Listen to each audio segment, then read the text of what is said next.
Nghe năng dừng mà lên và lọc rút tiết hay là nó ạc này. Về là dừng cho đào mà bà, là đào dừng tích chế bà.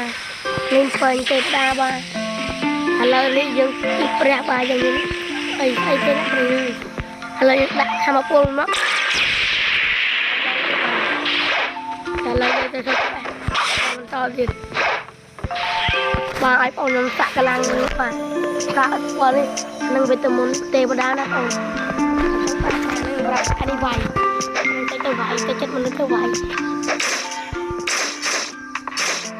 cái môn mà làm cái đi mùi cái đi mùi ơi cái đi mùi này chạy này chạy nó chạy lên mình chạy lắm chạy làm anh nhỉ bé này ơi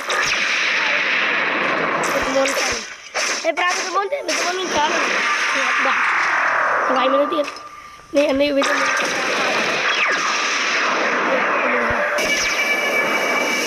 ha này nó đá ta ơi chạy lên đá ta này nó chạy đây ngoài kia tôi muốn mang cái đó đi tôi về tôi muốn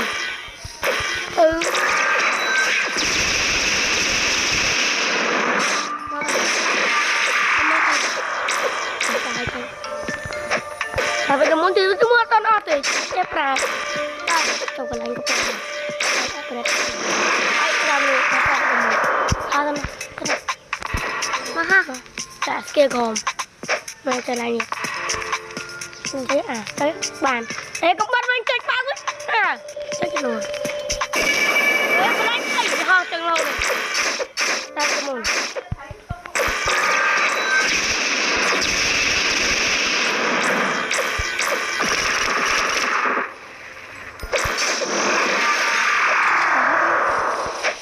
và nó còn nó trên này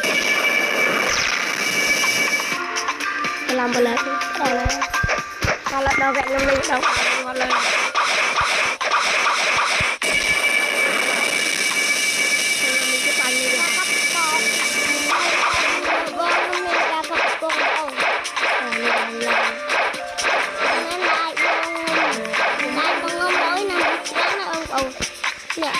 bông quay bông tinh mình mua một ống nhẹ tôi co lâu con này nó khi mưa chắc con ơi khi mà kia tụi ơi mà đánh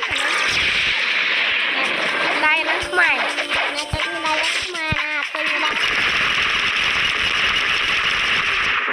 và là đi chất bán từ tết rồi cái lắm lúc tết rồi về không bay đâu không